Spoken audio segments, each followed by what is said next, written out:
Welcome to Detachment Diaries. This channel is about situationships, emotional patterns, and personal growth. I share stories from my past, not to shame anyone, but to understand myself and learn. If you relate to patterns of attachment, ambiguity, or emotional cycles, you're in the right place.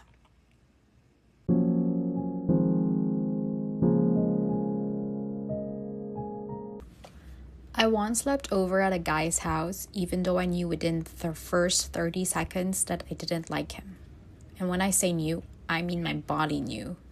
Before my brain could rationalize, before I could overthink, before I could talk myself into maybe give it a chance, it was immediate. You know that feeling when you meet someone and something just feels off? Not dangerous, not dramatic, just not for you. Yeah, that. But did I leave? No. Because at that time, I was deeply committed to being polite. I used to think being slightly uncomfortable was normal. Like that was just part of dating. Butterflies, anxiety, chemistry, confusion, discomfort. Maybe I'm judging too fast. And I prided myself on being easygoing. I didn't want to be difficult. I didn't want to be high maintenance. I didn't want to reject someone too quickly and regret it later. So instead of trusting my gut, I overrode it. There was this one guy. We had planned this whole cute situation. I'd slept over and the next morning he'd teach me how to surf. It sounded very wholesome, very adventurous, very rom-com coded. He lived far, so he drove almost 2 hours to pick me up. 2 hours. And the second he arrived, my brain went, oh no, he wasn't my type. I didn't like how he talked. The vibe just didn't click. Nothing was technically wrong. He was nice. He was trying. But I wasn't feeling it. And instead of saying, hey, I don't think this is for me, I thought, well, he drove 2 hours. And suddenly I felt responsible for his effort. The entire evening, I was mentally somewhere else. I was performing, laughing at the right moments, nodding, responding. But internally, I kept thinking, I want to go home. I remember checking the time. I remember calculating how awkward it would be to ask him to take me back. I remember thinking, maybe it'll improve. It didn't. But I stayed because leaving felt rude. And here's the thing that's hard to admit. I didn't just stay for dinner. I slept over. Even though I already knew I wasn't going to see him again. Why? Why did I do that? Because somewhere in my head, I had convinced myself that sex wasn't a big deal. I said it like it was empowerment, like I was detached, like I was modern, like I didn't need emotional connection for it to matter. But if I'm honest, it wasn't empowerment, it was numbness. I had learned to disconnect, to treat physical intimacy like something casual and transactional. Like, it's fine, it doesn't mean anything. But every time I went home after nights like that, I felt empty. Not heartbroken, not used. Just disconnected from myself. Because deep down, I didn't actually want to be there in the first place. The next morning, I didn't even feel like surfing anymore. All that cute plan, gone.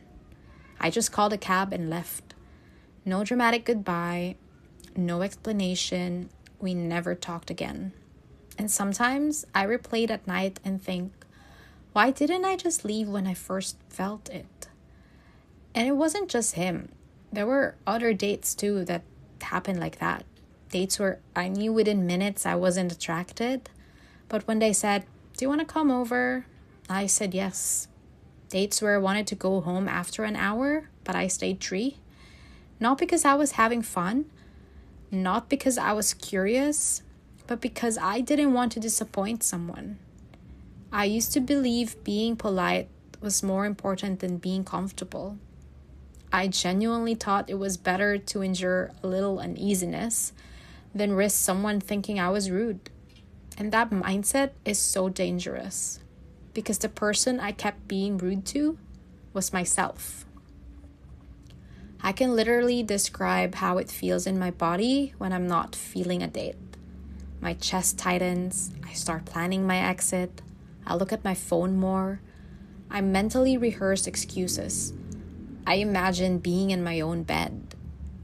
And instead of listening to that signal, I think, don't overreact, you're being dramatic.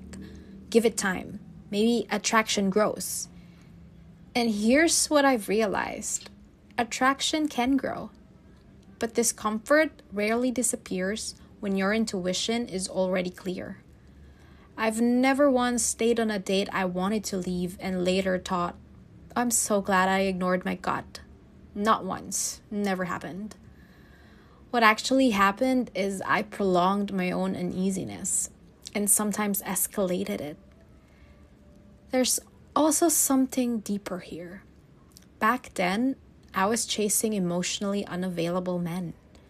Men who gave me mixed signals. Men who were distant. Men who weren't choosing me. So when someone was physically present and clearly interested, I think part of me felt like I should reward that. Like, well, at least he's here. At least he put effort.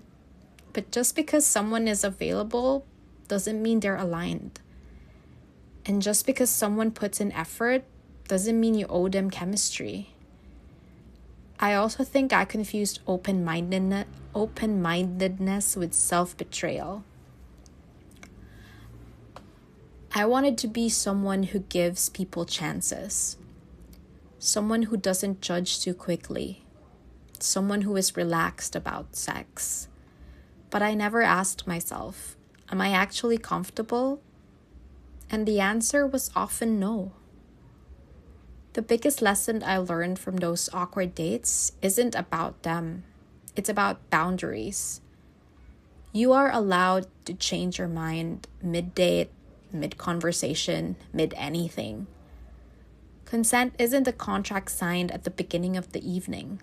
It's ongoing. And you don't owe someone escalation because they drove far, paid for dinner, planned something cute, or seemed nice. Nice is not compatibility.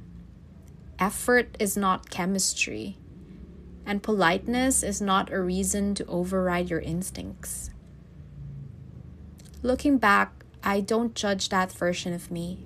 She was trying to be liked, trying to be chill, trying to avoid conflict, trying not to be too much. But she was deeply disconnected from her own no. Now, if I meet someone and I feel that tightness in my chest, I listen. I don't need a dramatic story. I don't need them to mess up. I don't need to justify it. Sometimes the answer is simply, this isn't for me. And that's enough. I think awkward dates aren't awkward because of the other person. They're awkward because of the internal battle happening inside you. When your body says no and your mouth says yes, that tension, that's the real discomfort.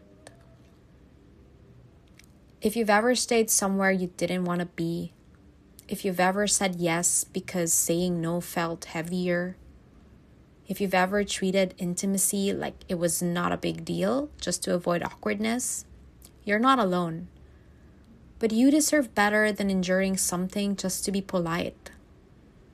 Trusting your gut might make you feel uncomfortable for 5 minutes, but ignoring it can make you feel disconnected for months. And I think I've finally learned the difference.